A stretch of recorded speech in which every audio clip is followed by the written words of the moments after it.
మా 400 ఎకరాలు ఏదైతే భూమి ఉందో దాన్ని కబ్జా చేద్దామని రేవంత్ రెడ్డి ప్రభుత్వం చూస్తుంది.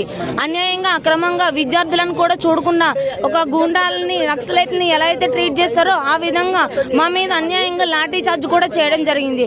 గత 20 రోజుల నుంచి మా భూమి మాకు కావాలి అని చెప్పి అది మా హక్కు అయినా సరే మేము ముందుకొచ్చి అన్నిటికీ సిద్ధమని మేము ముందుకొచ్చి ధర్నాలు చేస్తుంటే పోలీసులను పంపించి యూనివర్సిటీకి ఎలాంటి సంబంధం లేదని అసెంబ్లీ సాక్షి కూడా చెప్పడం జరుగుతుంది.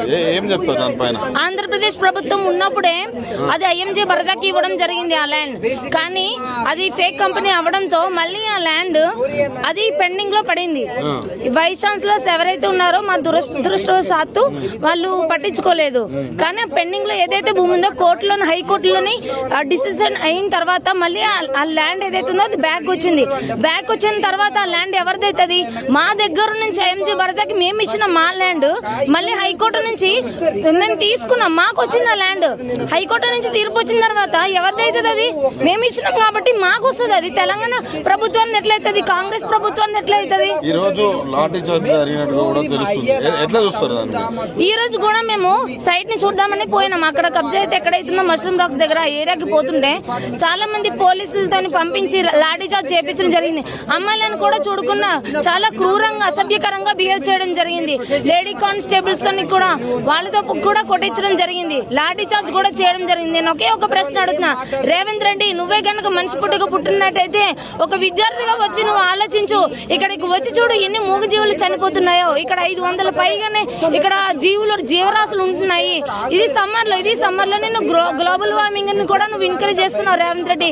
ఒక్కొక్కసారి వచ్చి నువ్వు చూడమని చెప్పి మేము ఈ సందర్భంగా డిమాండ్ చేస్తున్నాం. ఇక్కడ మూగజీవులు ఏం లేవు, ఓన్లీ పొలిటికల్ వాళ్ళు దాన్ని కబ్జా చేయడం కోసమే అక్కడ మూగజీవులు ఉన్నాయని క్రియేట్ చేస్తున్నారని అసెంబ్లీ సాక్షిగా మాట్లాడండి.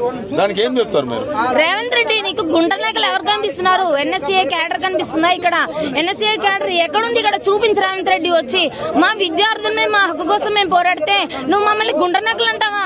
ఇక్కడ సింహాలు లేవు, పుల్లులు లేవు అంటున్నావు. మేము ఒక వీడియో రిలీజ్ చేస్తాం, అందులో జింకలు ఉన్నాయి. రేవంత్ రెడ్డి ఏంటి జింకలు అంటే అది అడవి కాదా? జింకలు అంటే అది ఫారెస్ట్ కాదా? నీకు ఎవరు ఏ హక్కు ఇచ్చారు? నీకు ఎవరు ఏ హక్కు ఇచ్చారు? మా భూములను నువ్వు లాక్కుంటున్నావు. నీకు ఏ హక్కు ఉందని మా భూములను నువ్వు లాక్కుంటున్నావు అని నేను ఈ సందర్భంగా డిమాండ్ చేస్తున్నా.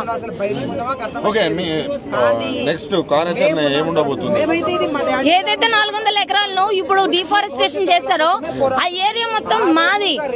మేము హైకోర్టులో మళ్ళీ ఈ రోజు మేబీ తీర్పు రావచ్చు. మేము తీర్పు వచ్చినంత వరకు కూడా మా ల్యాండ్ మాకు వచ్చినంత వరకు కూడా ఇదే ధర్నా మేము కంటిన్యూ చేస్తాం. టీచర్స్ యూనియన్ కూడా టీచర్స్ కమ్యూనిటీ మొత్తం కూడా ఈ రోజు మాతో పాటు సపోర్ట్ గా వచ్చి అటు ధర్నా చేయడం జరిగింది. టీచర్స్ ని మాత్రం అలో చేశారు, విద్యార్థులను ఎవరిని అలో చేయలేదు. టీచర్స్ అందరూ వెళ్లి సైట్ విజిటింగ్ కూడా చేశారు. వాళ్ళు వచ్చిన తర్వాత వాళ్ళ బాధను చెప్పుకుంటుంటే చాలా బాధ అనిపిస్తుంది. ఒక్కొక్క మూగజీవుల ప్రాణాలు కోల్పోయి ఇంత సమ్మర్ లో వాటర్ లో బిక్కుమంటూ అక్కడ చనిపోయి ఉన్న చాలా జీవరాశులు.